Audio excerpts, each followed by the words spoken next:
SAS Fight Secrets. My name is Johnny Wallace, and I'm going to take you through a tour of some of the most violent techniques that you could possibly ever get your hands on. We used them in Northern Ireland, we used them in the Falklands. Hand-to-hand combat that's effective, efficient, and downright dangerous. So welcome aboard. I'm going to take you on a hell of a journey.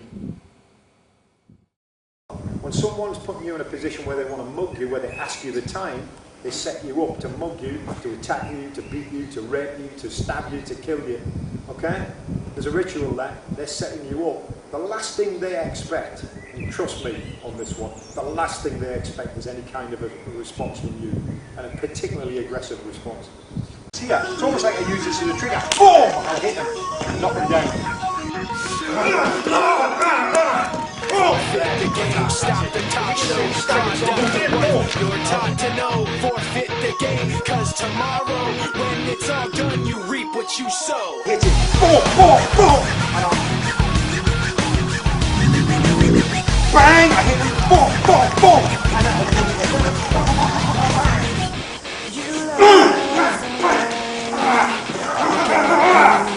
While taking pleasure in the opera. I'm fucking aggressive when I'm doing it.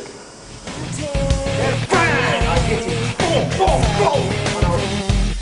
What you've got to learn to do is build these SOPs, palm heel strikes, elbows, knees, head controls. Watch what happens, let's see what happens. Watch it, boom!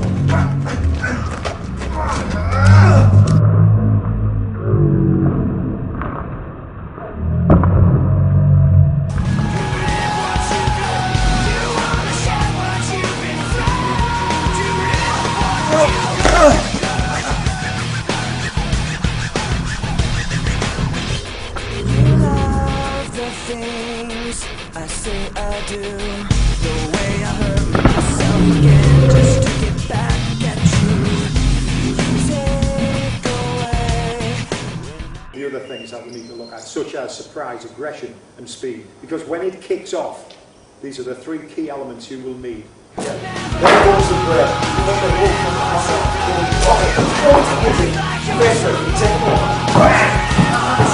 Speed, and there's a breath.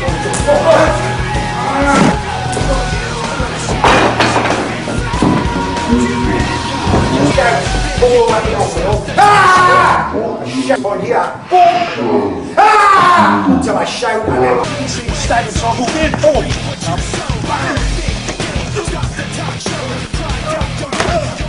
regiment, we used to call it jab slapping, and that might sound a bit racist, but it certainly isn't.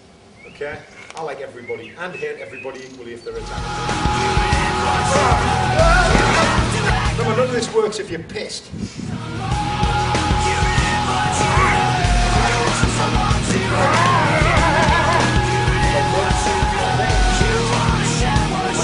So grab the head.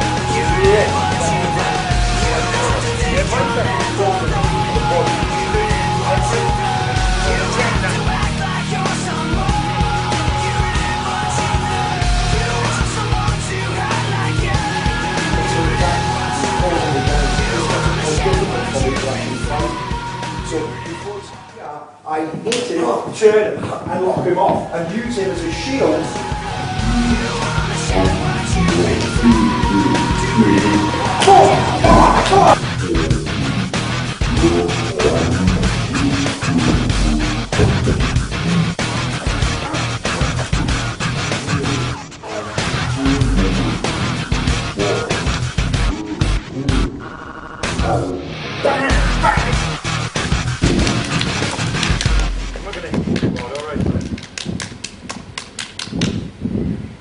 I used to hit him at Aston University regularly. Right, okay. Is if you want to train but you're not prepared to get the odd bump and bruise, fuck it off. Stay at home, do not go out. It's simple. Hit the groin, head control, smash the head off the bar.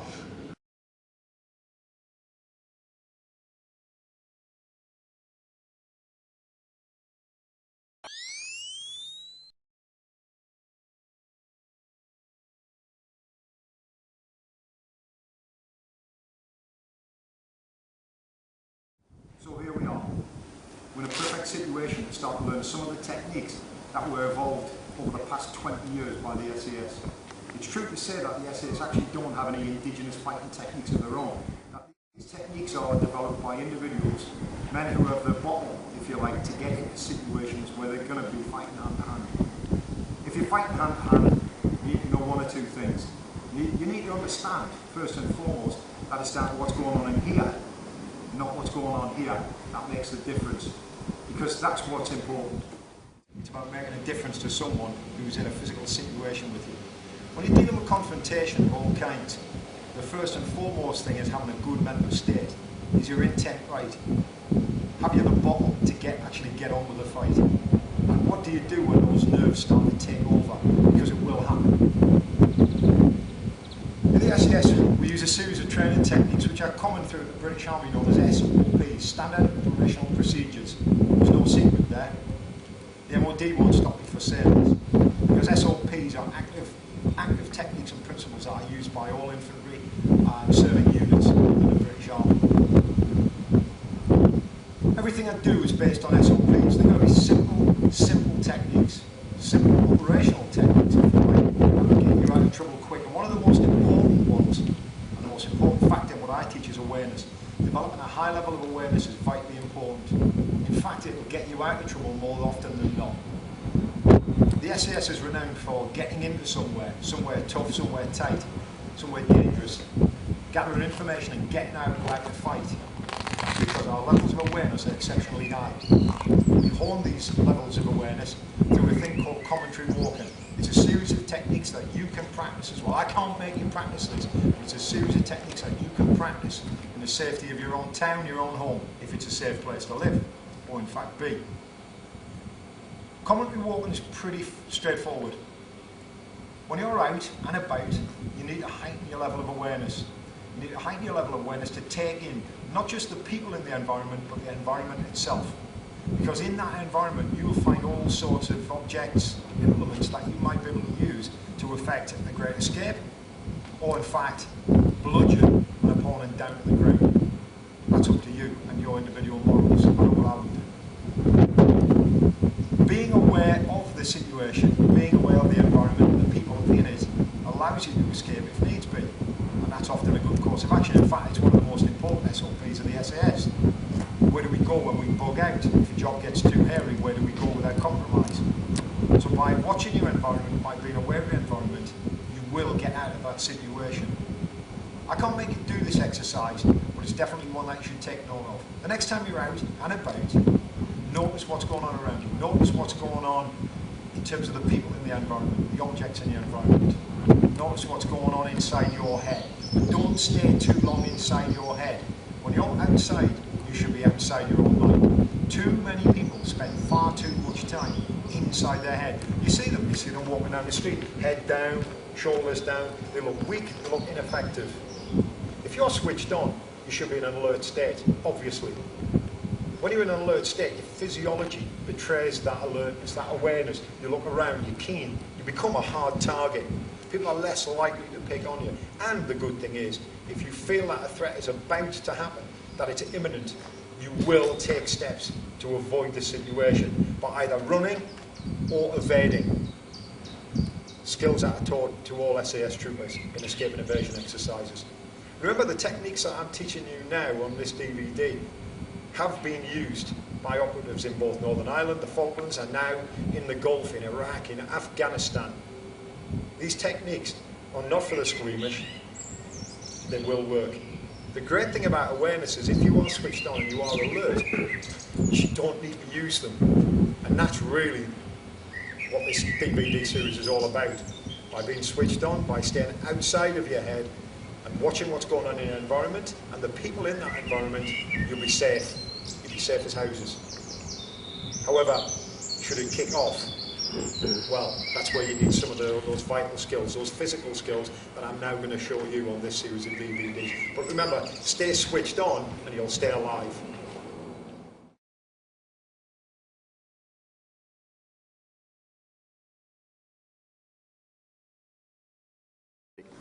Commentary walking, what is it? How do we use it?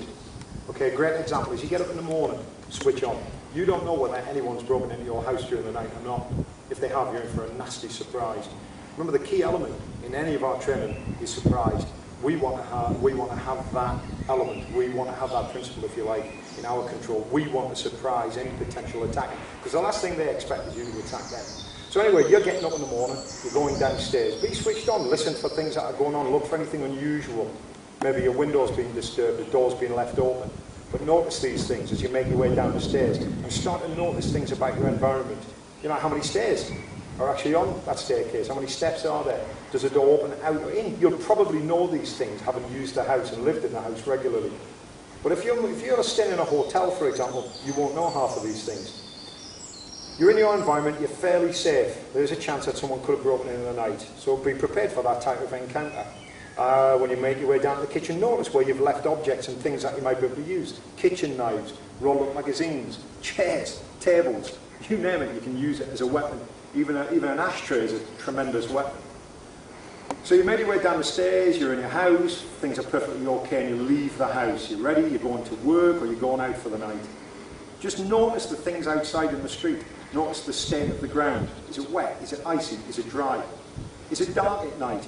Or is it a light night like in the summer months? If it's warm, is it warm? If it's cold, is it cold? Notice these things. Just start to take in and be mindful of everything that's going on around you. They're quite important. They might not seem important at the moment, but you start to switch on this level of mindfulness to such a point that in fact, well, you fit in with your environment beautifully. This is something SAS troopers are well known for. I remember a job in the Falklands. We landed the helicopter, we got out, we deplaned from the helicopter, and then we settled down into position. And we waited for at least 3/4 of an hour before we made our move off. Because what we did is we sat there silently taking in, if you like, the environment and how we felt about the situation, and then move forward as one unit. You're doing this individually, it's a lot easier. So you make your way out of the house, you start to notice things like parked cars, entrances and exits to back alleys, doorways. You start to notice groups of people. Is there a large group of people here? Do you get the feeling that it could be a problem? Because more often than not, people will not respond to intuition. Women are really good at it. Men tend to ignore their intuition.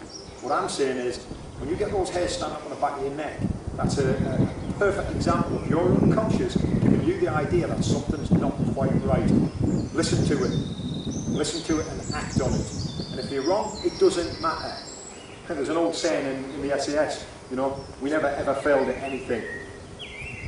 You know, sometimes things went wrong, but we just did something else instead, and there you go. It comes from NLP, Neuro-Linguistic Program. There is no failure, only feedback. Remember that. So you're walking down the street, you've noticed people, you've noticed the environment. You even notice things like how big the curve is, like you're stepping off. Say you go into a pub, perfect example. You're going into a pub, the first thing I do, and this comes from my experiences in Northern Ireland, is I look for my exits. I know I came in a door behind me. I know that there's a group of people to the right, there's a leery group of people to the left. Okay, I'm going to keep my eyes on them. I look for a seat where I can sit comfortably with my back to a wall, to a corner. Might sound like it's cliche, but it's not. It's important. It's an important principle. I'll also make my way to the back of the pub. I'll find out where the toilets are, and if there's any exits or entrances that I can use at some point in the night should it kick off. Hey, remember what I said? We want to escape before we fight where necessary. Okay? Fighting is your last option. This is fighting without fighting, as good old Bruce Lee used to say. So, and that is a cliche. So you've gone into the pub, you've looked around, you've seen your exit, your entrances, you can now relax. Some people say, mate, Johnny, don't you get paranoid doing this? But in fact, when you practice this exercise, constantly walking, remember, I'm talking this thing through inside my head as I'm doing it. Yeah? I'm actually getting more and more relaxed because guess what? I'm in control of my environment and I become a hard target. Even to the point where once I find my seat, I sit down. So for example, I'm going to sit down here. This is a low position to sit, obviously, but I'd rather not be in this position. But if I'm sitting in a position like this, you'll notice I've got one foot to the rear. Just a simple thing. It means I can get up quickly. How many times have you found yourself sitting in a restaurant, on a bus, yeah, in a pub like this? What are you going to do from this position? Nothing. You can't move quickly. If you've got your foot bent and it's on the ball of the foot, the weight's resting on the ball of the foot, you can get up quickly and effect a good escape, but also effect a good attack should you need to. So that's commentary walking. Just a quick recap. Do it from the moment you wake up. Talk it through in your head. This might take a week, it might take 2 weeks, but eventually, it's a bit like riding a bike, it becomes unconscious. And once you have an unconscious learning, that's a powerful learning, and you will never forget that. Your unconscious is now taking it on board and becomes part of you, like breathing. That's the way I do it. It's worked for me, and it's worked for countless soldiers that I've served with, and countless students that I've trained through series of DVDs and through books and so on.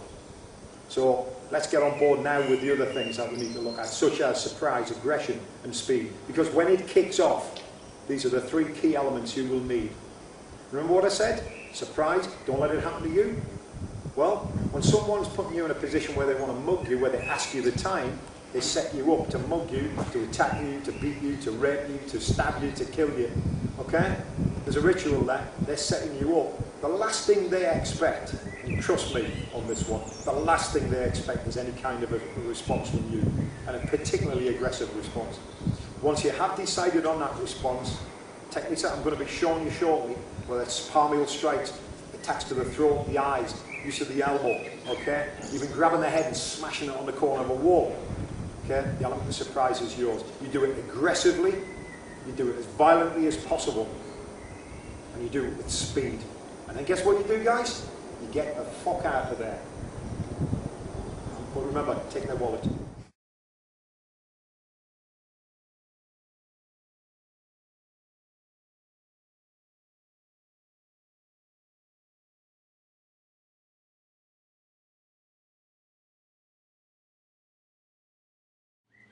Whenever I'm teaching anybody this, yeah, I always go for soft targets first, and targets that will affect a knockout. This is important, okay?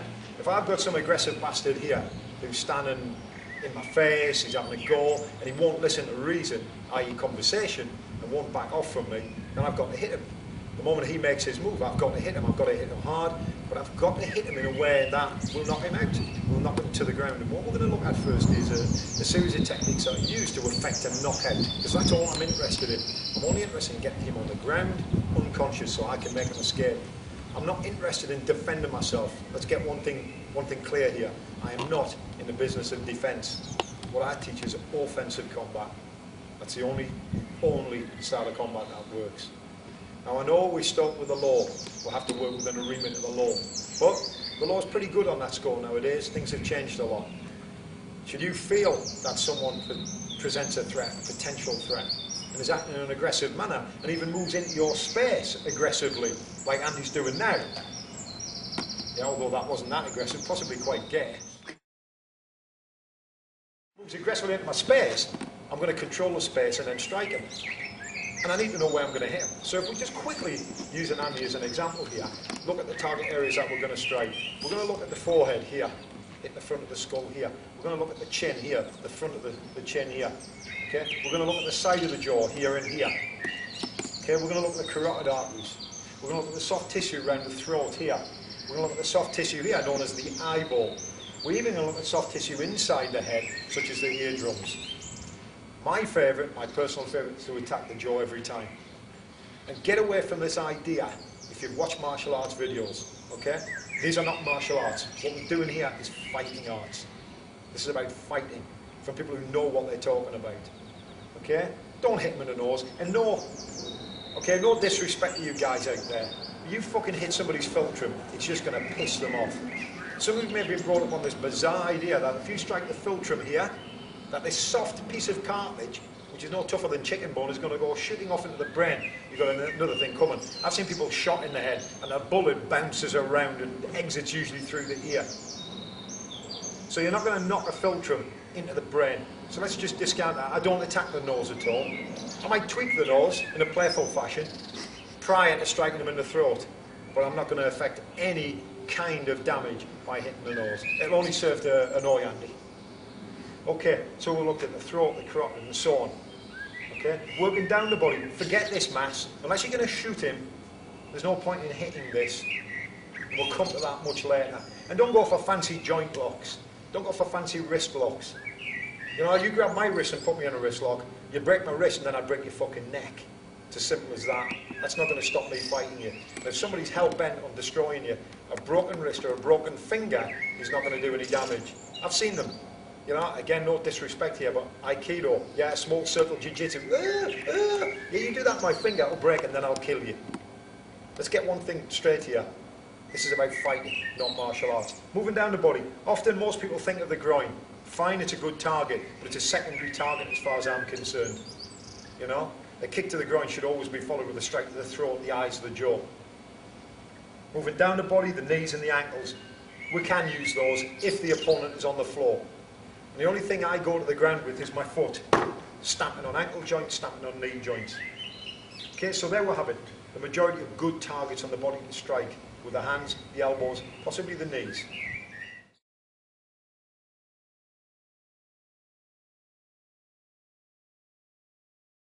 So let's look at the weapons themselves. You've got a perfectly good hand there. Don't clench it. Don't make it into a fist. You will break your hand. And I know some of you boxers out there, and Thai boxers, and karate and kung fu guys, they'll think, well, I'm tough, I can punch. Don't do it. If you break your hand, you're not going to be able to use it again. We will learn that lesson in Northern Ireland, because if we hit someone in the face here and broke our fingers, there's no way we could draw a 9mm pistol and sink a couple of rounds into someone, because your fingers are broken. I stick by that rule to this day. If you train to punch and you all you want to do is learn to fight for the street, stop learning to punch now. It's a waste of time. If all you're interested in is self-protection, use an open hand every single time. In a regiment, we used to call it jab slap. And that might sound a bit racist, but it certainly isn't. Okay? I like everybody and hate everybody equally if they're attacking me. We call it jab slapping, and we use the heel of the palm of the hand. It's a strong striking surface. It does a large amount of damage. Hit one of your friends, they'll tell you. And the way we use it this way against the jaw. We'll use it this way against the chin. We'll use it this way against the forehead. Okay, it's exceptionally strong. We can use it to strike different parts of the head as we've seen. There's ways and means of delivering that technique, and I'm going to show you those techniques now. So, you're minding your own business. Some geezer's walking down the road. He walks into view and says something to you. What's your fucking problem, mate? At the moment, you can see that Andy's coming quite close. Okay, so we're going to slow this whole process down. I would have hit him by now. Somebody approaching me at that speed, at that rate. Okay, I would have struck them quite quickly and quite hard to the head this way. Okay, so what we're going to do, we're going to slow the process down slightly. So I'm standing by my own business. I've noticed this guy's been watching me. He looks across at me and says something. What are you fucking looking at? No, and I'll talk to him. Okay, I'm going to engage in conversation. I don't want any trouble. Just leave it. Now you can see I'm doing a number of things. I'm controlling the space that I've got here. Okay, if you're switched on, you'll have this space.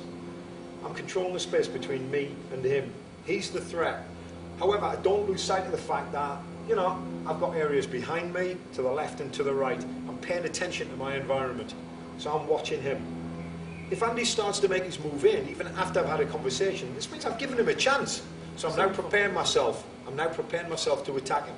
The moment he moves inside my space, my safe zone, which is here, this is when I strike him. As we'll see, Andy moves back, he moves inside my safe space, boom, and I'm going to hit him. I launch all of my body weight into this technique.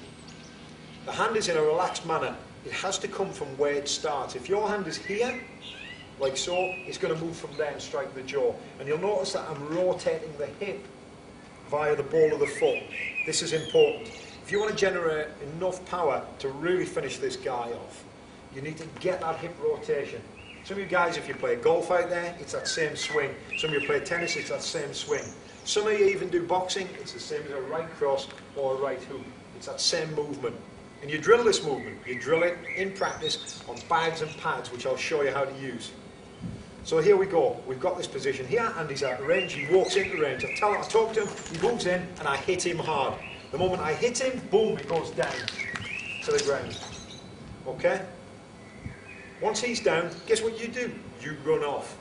If he makes an attempt to get up, or you feel that he is more aggressive than you give credit to, i.e. he's carrying a knife, stamp on his ankle joint. Stamp on his ankle joints. And you stamp on them as hard as you can to keep him down whilst you make good your escape. Once you've escaped, you're fine, you're safe. You don't need to go back. Okay? Andy? So that's a basic line-up and a basic strike. because none of this would work if you were switched off. So on this video series, this DVD series, there's no way I'm going to talk about what do you do if you get attacked from behind. You shouldn't be attacked from behind. It's as simple as that. It shouldn't happen. So when we're aware of what's going on, we can deal with threat. And he could have been at this angle here. Yeah, I've noticed him acting suspiciously, so I start to make good my escape. I am going to start to leave the pub, the venue, wherever I am. If he starts to say something to me at this point, or even moves towards me, I'll go, well, what's the problem, mate? See how I give myself space? I give myself time, I give myself space. And he'll voice off. What's in you fucking looking at me? Yeah, what's your fucking problem, mate? You got a fucking problem? I haven't got a problem, mate. I'm just saying fucking calm down. Okay? The moment he makes his move again, boom, I might hit him this way this time. My preference, though, is this. Every single time. It's something I've drilled that becomes an SOP, a standard operational procedure. Or even a simple operational procedure, because it is. Anyone can learn to slap. My girlfriend does it. Okay, so anyone can learn to slap. Practice this on pads and equipment. You'll develop a tremendous amount of power. The important thing is to hit here, the jaw, because this creates movement that way, which creates a brainstem knockout. Once you've got a brainstem knockout, it's very, very powerful. Trust me, I've used it a lot. It's got me out of a lot of scrapes. As I say, other techniques, you could use this, you could use this. But essentially, you find what works for you and practice just that particular skill. Just that one strike, because that's all you need. The best boxers, the best martial artists in the world will tell you, well, I only ever win my fights with one technique. It's either Gyakuzuki. Yes, I've done karate. Yeah? It's either a right cross or a right roundhouse kick. But I always win my fights with that. That's what they depend on. And you as a street fighter should do the same thing. You don't need to learn a plethora of techniques, fancy moves, blocks and counters. Fix your mind on one thing. That's my hand technique. That's the one I'm going to use. That's the one I'm going to take the guy down. If it's forward, that's the one you practice. Whether it's the chin or the forehead, that's the one you practice over and over and over again. This is the secret of the SAS. There is no secret. You just practice those simple procedures over and over and over and over and over again. And when you think you've learned them, you keep on practicing it. That's the secret. You'll see that whenever I've been in a situation where I've been switched on, I've been approached by an individual that looks less than desirable, yeah, I take some sort of guard position. For me, it's this position here, and I always say the same thing. And that same thing is, look, man, I don't want any trouble, just calm down. You can say anything you want. I've got a friend who says, is that a big giraffe or a small one? That used to get a response out of the opponent, usually bemusement and curiosity. Okay? So you work out what you're going to say. But again, it's an SOP. Guess what you do? You practice it. You say it over and over and over again. Do it in the fucking mirror. Just stand in front of the mirror and go on, hey mate, what's your fucking problem? I don't want any trouble. Hey mate, is that a big giraffe or a small giraffe? I like the size of your cock, it's tiny. You say whatever you want to say, but you say it over and over and over again. Obviously, keep your voice down because the neighbours are going to think you're completely bizarre. I know mine do, but that's another tale. So, there's my lineup. That's myself, I'm controlling my situation. But hey, let's say, what happens if you're in a position like so? You've been pretty switched on, you know this guy's a threat, you're starting to make your move, to orientate yourself, to move, to control the space, and he reaches out to grab your pusher, yeah, like this. It's pretty straightforward, it's not a fancy block, I'm just going to push it down, and then I'm going to move in and attack him, if I feel he's sufficient a threat. We're going to look, in a short while, at head controls, okay? These are where we start to really control the opponent. At the moment, I'm teaching you striking techniques. And it doesn't matter if he grabs me with this hand. And boom, I'm going to hit him with this hand. Because guess what? I've practiced it. I've practiced it over and over again.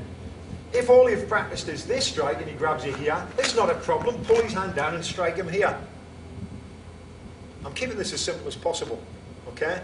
And even to the point where if you feel you're an aggressive personality, and I know a lot of you aren't, otherwise you wouldn't be watching this DVD. Yeah, if somebody gets aggressive with me, I up the ante. So Andy starts getting aggressive with me. Fucking yeah, I'm fucking looking at you. I'm looking at you. Yeah, that's what I do. I'll get aggressive. I'll up the ante. But make sure that if you're going to do this type of response, if you're going to have this type of response to what could be a potentially violent individual, yeah, make sure you can fight. Because he's going to kick off. But I tell you, more often than not, the times I've done that to people, they've backed off. Their arse has gone from the size of a 5p to a 50p. But what's 45p between friends? Okay? So there's a number of responses you can have. All I'm offering here is the choice, really. Yeah? What I'm giving you here is choices. You take and pick from this series of DVDs what you feel will work for your personality. And hey, if you've got no personality, we can start working on that. Okay. So, we've got this scenario here, we've got the line-up, we've got the strikes, all well and good. Okay, if someone grabs you, as we've just seen, pull the hand down, it's easy enough, and strike the head. You may have noticed that when Andy grabbed me from this side, I actually struck my left hand.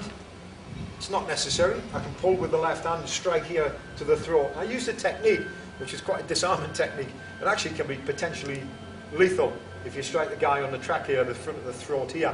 Because what I'm doing is I'm using the web of the hand. Remember what I said at the beginning of the DVD? It's got one weapon here, multifunctional tool. It's like, if you like, the Leatherman of unarmed combat. Lots of little different bits on it.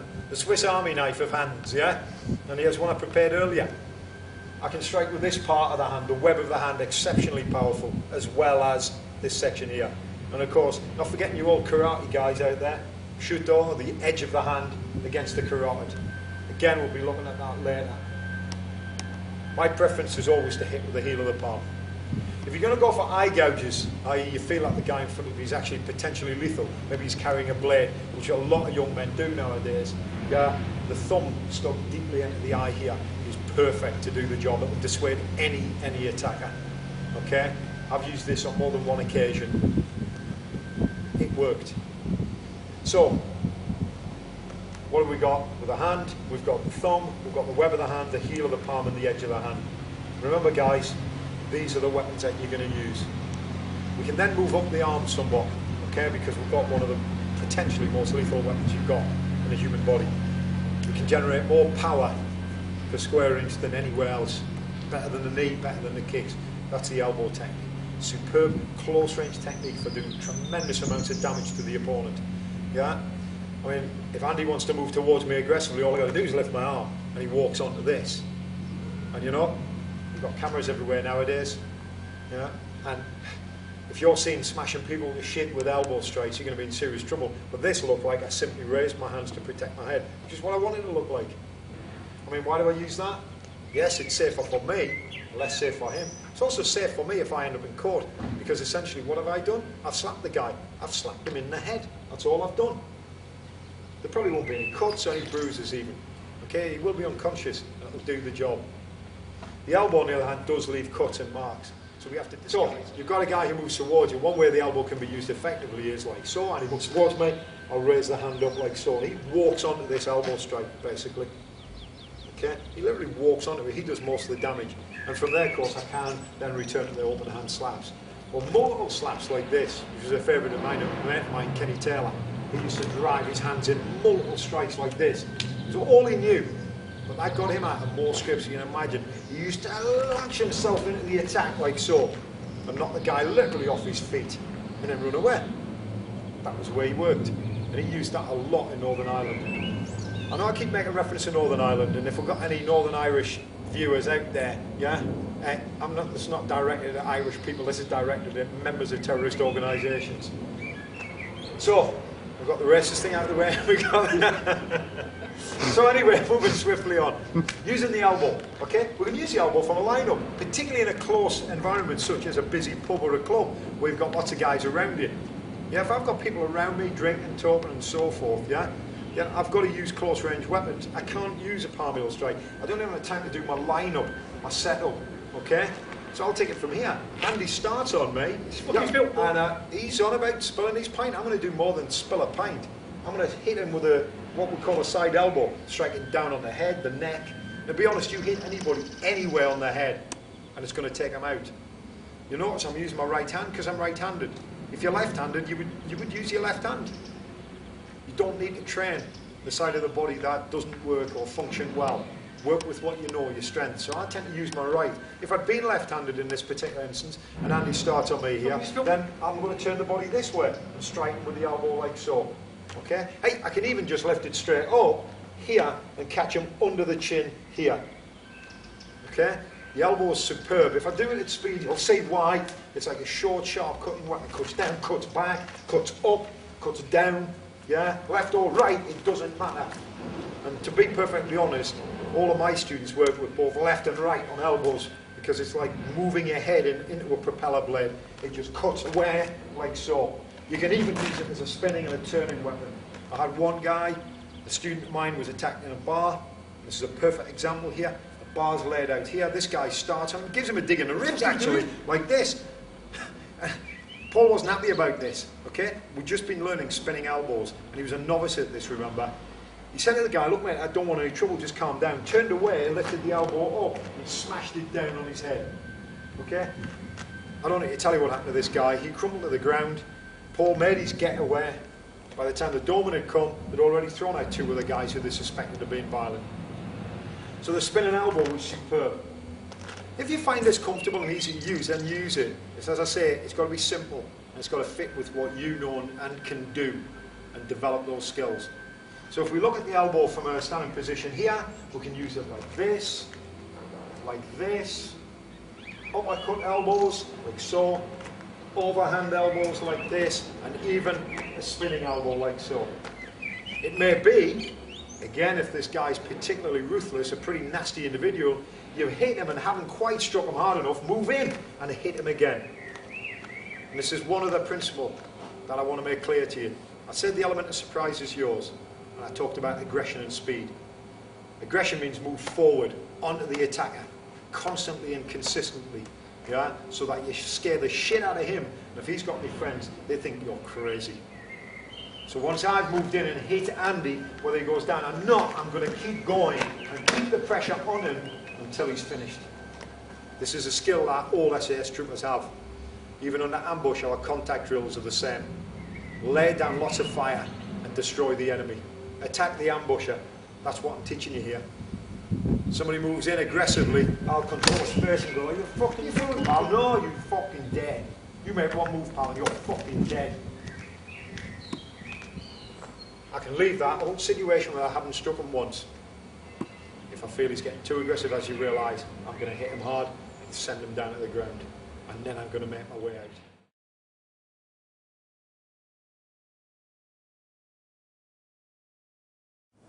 How did you get into the Special SAS? What's your history with the SAS? Alright, essentially, my journey that ended up in the SAS started with me serving as an infantryman in the Queen's Lancashire Regiment, based in Preston Forward Barracks, which in itself is a story. It's something I always wanted to do. I served my time as an engineer, so I'm originally a marine engineer by training. I left school and served in the shipyards. I then did the usual thing of going to the Merchant Navy for a year. And during that year in the Merchant Navy, I realised this is not really what I wanted. I was doing something that wasn't really for me. I was more or less doing it for my father. It was a family thing. And I decided to join the army, and I wanted to go in the infantry specifically. They tried to obviously narrow it down and put me in the engineers because of my training. I said no, I want to be an infantryman. I've been involved in martial arts from the age of 10. I was always interested in the warrior spirit and what it took to be a real fighter. And I was aware that doing the martial arts I was doing at the time, although I had started Thai boxing, just did not have that reality. There was no edge to it. It was a sport. I was never tested. And being an infantryman was a great way of being tested because you've got to realise at that time, in the 1970s, talking the SAS, well, you would never hear of it. Nobody heard of the SAS. In fact, when I joined the army, I hadn't heard of the SAS. You know, this was 1977. The SAS, never heard of it. And it wasn't until I was in the army, and almost in for 3 years, when I'd heard about the SAS. And it was at the time when I was thinking about actually leaving the forces. And my blessed Sergeant Major said, look, you should actually go for selection. You're being wasted here as an infantryman. I was a corporal at the time and a section commander. So I went for, he put me forward for selection. It's called the SFBC, Special Forces Briefing Carter. 4 days in Hereford, take a sort of a look at what the regiment do and to see whether I liked what they did. Of course, that was no guarantee you were going to be asked to go for selection. But at the end of the 4 days, I had my interview and they said they'd like to put me on the next course, which was the winter course, and then I embarked on selection, which was a grueling sort of 7 to 8 month period of endurance in the mountains around the Brecon Beacons, obviously. I think everybody knows this stuff now. Then it was 6 weeks in the jungle, then it was 3 months continuation training, learning to use different weapon systems, different tactics and techniques that the SAS use particularly for the different roles they have. And then finally it culminates in a 7-day escape and evasion exercise where I was caught firmly battered for 3 days by members of the parachute regiment, bless them. And at the end of that ordeal, 242 was applied and 14 of us got through. And I was one of the 14, so quite difficult. And once I passed selection, I then went with my called SAS squadron, and I was assigned to G squadron, which is mountain troop, and I was assigned 16 troop, which was my particular troop of guys. There was 16 of us in that particular troop, and then got involved in lots of little frolics around around the world. Some I can talk about, some I can't. Falklands was a big one. And of course Northern Ireland played a major part in my development, certainly. And it was the work I was doing in Northern Ireland that fitted in beautifully with the way I was teaching martial arts at the time. You know, I've been involved in martial arts since the age of 10, and I'm now nearly 50, so it's been a long road to learning, you know, about fighting.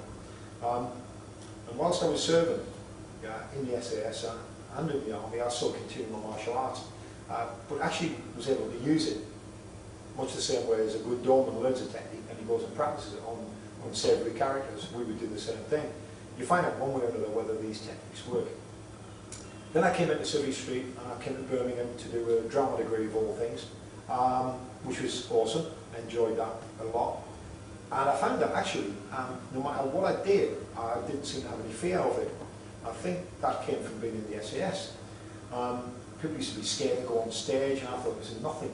You know, if I bother me, people said to me, "How do you do this? How can you cope with fear and just deal with the situation?" I said, "Well, I don't have any doubts about my ability, so I have no fear." You know, hence the title of one of my books, "No Doubt, No Fear," because I firmly believe that if you have no doubts about your abilities, you'll be able to do anything you want. And it's about that self-belief and immersing yourself in your identity. And then much later, people kept asking me the question, well, how do you build this confidence? How do you do this thing? And that's when I sort of discovered NLP and trained with Richard Bandler and Richard Grannon, and went on a course down in London and learned a hell of a lot about NLP, neuro-linguistic programming, understanding how people can change their perceptions of the world, to give them the best they can out of life. And I realised that I did this in a lot of cases and started teaching these strategies for becoming fearless, building confidence, building motivation. But I mean, I use it in other contexts as well, not pertinent to this particular series of DVDs, but it's a very powerful tool. And that's where I am today, and why I'm making DVDs and writing books the way I am, and writing for magazines on martial arts about having this ability to change your perception of a situation and to deal with it effectively. You'll notice on these DVDs, there's not a great deal of physical technique. It's about aggression and about building that confidence in your ability to deal with what is essentially a life-threatening situation. Look, if you can do it, these are average guys. The SAS are filled, the ranks of the SAS are filled with average guys who are just prepared to push themselves out a little bit further. And when they do, they find out amazing things about themselves. Some of the most innocuous people I could ever meet have served in the SAS, and they're genuine warriors. And I am heartily sick of reading about warriors in the martial arts magazines, and I think it's time to redress the balance. There's so many people claiming this and claiming that. I think what you've got to do is you've got to ask them, have they used it? Have they actually done this? And if you meet someone like a member of the parachute regiment or a member of the SAS or a member of the armed forces who fought in conflicts, they're the real warriors. They're the guys who have actually faced death. Not just trained in a dojo, but have actually faced stressful situations, dealt with them effectively, and came out the other end and lived to tell the tale. And these are normal people. You don't have to be superhuman in order to learn these strategies and techniques. Does that answer your question?